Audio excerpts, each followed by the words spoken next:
ভারত মাতৃকাকে যেই কোনো ধরনের আঘাত করবার চেষ্টা করবে, ভারত মাতৃকার সন্তান হিসেবে আমরা অবশ্যই প্রত্যাঘাত করব। স্বামীজি বলেছেন ভারতের কল্যাণ আমার কল্যাণ। স্বামীজি বলেছেন ভারতের যে প্রতিটি ধূলি সেটি অত্যন্ত পবিত্র। স্বামীজি বলেছেন ভারত হচ্ছে যৌবনের উপবন, বার্ধক্যের বারাণসী। অতএব সেই যে ভারত, বিবেকানন্দের ভারত, রামকৃষ্ণের ভারত, সভ্যতার প্রথম প্রভাত থেকে বিভিন্ন ঋষিমুনির ভারত, সেই ভারতকে যদি কেউ বিন্দুমাত্র আঘাত করে তাহলে ভারতবর্ষ বসে থাকবে না, প্রত্যাঘাত করবে। এবং তাতে আধ্যাত্মিক দিক থেকে, শাস্ত্রীয় দিক থেকে কোনো অপরাধ নেই, বরং প্রত্যাঘাত না করাই অপরাধ। There are three situations, especially in my assessment, which is very important. We have to fight back and not talk about ahimsa in three situations. Number one, when our country is in danger, what will you do? You will talk about ahimsa? When our Rashtra, when our country is in danger, you will sit and talk about ahimsa? You have to fight back. Number one, for fighting back, you need Shakti. Is it not? Can you fight back without Shakti? You need Shakti, you need this divine, you need the Mahishasura Mardini spirit. She is Asura Mardini. We need this energy which can kill the demons. So first thing, to protect your country, to protect your Rashtra. Second thing, to protect your dharma. When your dharma is under threat, what will you do? You will talk about ahimsa. You have to fight back all those evil forces which are causing danger to your own dharma. This is another lesson that we have to learn. Let us not talk about, what should I say? There is no samanvaya with the forces of evil. This is dharma samanvaya, not adharma samanvaya. I always say this. Samanvaya is not with the forces of adharma. There cannot be any friendship with forces of adharma. Adharma has to be vanquished in whichever form it is. Number three, when the honor of our daughters and sisters are in danger, tell me, when the honor of our own daughters and sisters are in danger, will you be talking about ahimsa? This is nonsense. You should learn to fight back to preserve the honor of our own daughters and sisters and wives. Is it not? ঠিক এই মুহূর্তে দাঁড়িয়ে এই mental সাপোর্টটা বা এই ইন্সপিরেশনটা সমগ্র দেশবাসীর কাছে অত্যন্ত কাঙ্ক্ষিত ছিল।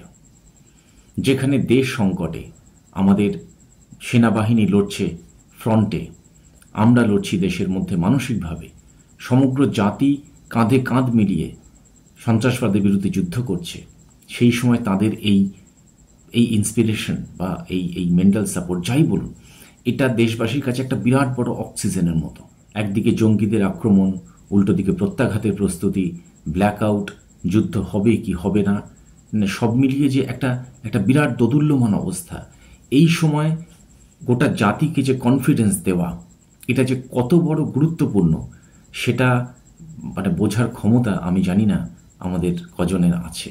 ভারতের ইতিহাস ঘাঁটলে দেখা যাবে যে যুগে যুগে যখনই দেশ আক্রান্ত হয়েছে কোনো অশুভ শক্তির দ্বারা, সবচেয়ে এগিয়ে এসেছেন কিন্তু সন্ন্যাসীরা। আপনারা দেখুন, সিপাহী বিদ্রোহ যখন ইস্ট ইন্ডিয়া কোম্পানির বিরুদ্ধে হলো, তার অনেক আগে কিন্তু হয়ে গেছে সন্ন্যাসী বিদ্রোহ। স্বামীজির জীবনী দেখুন, স্বামীজি সারা পৃথিবীতে যত বক্তৃতা করেছেন তার মূল কেন্দ্রবিন্দু ছিল কিন্তু ভারতবর্ষ। এবং তিনি বিদেশ থেকে যত চিঠি লিখছেন তার গুরু ভাইদের, তার অন্যান্য ভক্তদের, সমস্ত জায়গাতে শুধু ভারতের জন্য চিন্তা, ভারতের জন্য কথা। এবং আমরা সবাই জানি স্বামীজির এক বিখ্যাত উক্তি যে ভারতের কল্যাণ আমার কল্যাণ। এবং আজ আমাদের অনেক আশা, আমাদের পিওকে বা পাকিস্তান অধিকৃত কাশ্মীর আমরা ছিনিয়ে নেব, দেশ থেকে অনুপ্রবেশকারীদের তাড়াবো। এই যে একটা কর্মোদ্যম, এর মধ্যে তাদের এই এগিয়ে আসাটা, এর জন্য সমগ্র জাতি তাদের কাছে কৃতজ্ঞ থাকবে চিরকাল। স্বামীজির কথায় মনে পড়ল যে কিছুদিন আগে ইসকন সন্ন্যাসী চিন্ময় প্রভুর যে গ্রেপ্তার বা তার যে মুক্তির দাবি, সেটাকে নিয়ে সারা পৃথিবী আন্দোলিত হলো, বিভিন্ন জায়গায় প্রতিবাদ সভা হলো, সারা পৃথিবী তাতে যাকে বলে ফাইট ব্যাক করলো। কিন্তু আমরা যদি স্বামীজির কথা ধরি, স্বামীজির নামে একাধিকবার অ্যারেস্ট ওয়ারেন্ট জারি হয়েছে। স্বয়ং মা বলছেন যে নরেন যদি আজকে বেঁচে থাকতো ব্রিটিশ তাকে জেলে পুরত। তো তখনকার দিনে হয়তো এত মিডিয়ার প্রচার ছিল না, কিন্তু ফ্যাক্ট ইজ ফ্যাক্ট। যত বিপ্লবীরা আমাদের দেশে আন্দোলন করে গেছেন আমাদের স্বাধীনতার জন্য, তারা যখন ধরা পড়তেন তাদের ম্যাক্সিমামের কাছে পাওয়া যেত স্বামীজির বাণী ও রচনা। তাহলে কোন লেভেলে সেই ইন্সপিরেশন। এবং আরও বাস্তব ছবিটা যদি দেখা যায়, তাহলে স্বামীজির মানসপুত্র যে নেতাজি, ব্রিটিশরা নিজেরাই বলেন যে ভারত ছাড়তে ব্রিটিশ বাধ্য হয়েছে নেতাজির এবং আইএনএ ফৌজের সেই সংগ্রামের জন্য। সে নেতাজির জীবনটাকে দেখুন, এবং যদি নেতাজির কথা ধরেন তাহলে নেতাজি কিন্তু হতে চেয়েছিলেন সন্ন্যাসী, হলেন সৈনিক। তো এই সন্ন্যাসী থেকে সৈনিক হওয়ার জন্য একজন এর পশ্চাতে যিনি আছেন তিনিও কিন্তু একজন সন্ন্যাসী।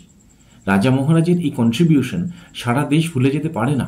সুতরাং দেশের প্রয়োজনে, দেশের সংকটে সবসময় সবচেয়ে আগে এগিয়ে এসেছেন কিন্তু এই সন্ন্যাসী কুল।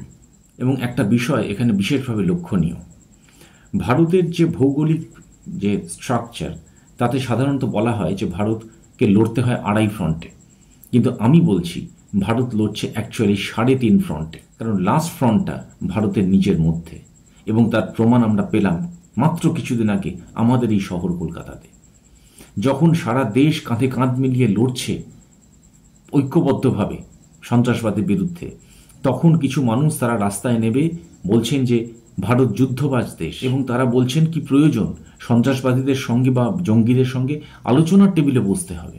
এবং তাদের প্রাণে প্রচণ্ড দরদ, কারণ ভারত যেহেতু সিন্ধু জলচুক্তি বন্ধ করেছে, ফলে পাকিস্তানের সাধারণ লোক জল পাচ্ছে না, এতে তাদের প্রাণ ফেটে যাচ্ছে।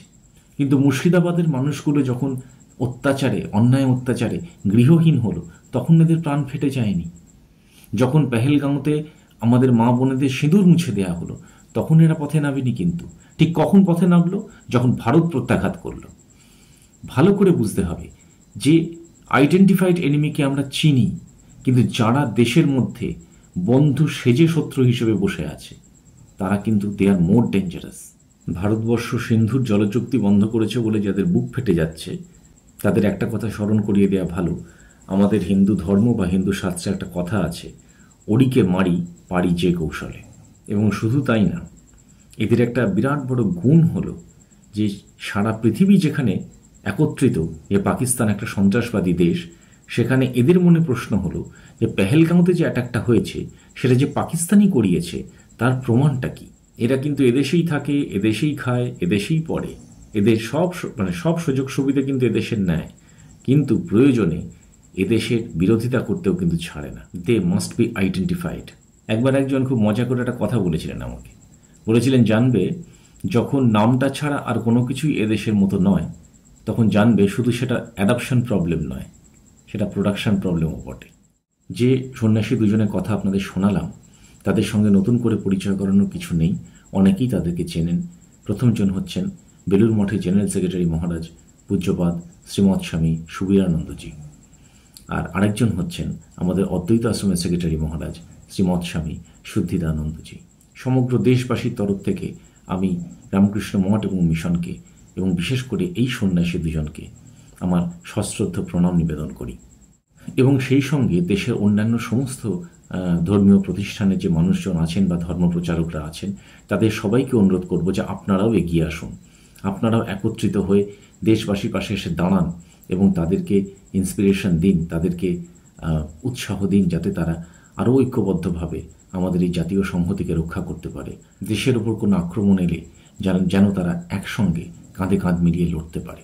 ওনাদের যে কথাগুলো বারবার মনে দাগ কাটছে, শুভের বিরুদ্ধে অশুভের যুদ্ধ, বর্বরতার বিরুদ্ধে সভ্যতার যুদ্ধ, এবং বিশেষ করে দেশ যখন আক্রান্ত, উই মাস্ট ফাইট ব্যাক, কারণ এ দেশ আমাদের, এ দেশ স্বামীজির দেশ। ভারত মাতার চরণে প্রণাম জানিয়ে শেষ করি। জয় হিন্দ, বন্দে মাতরম।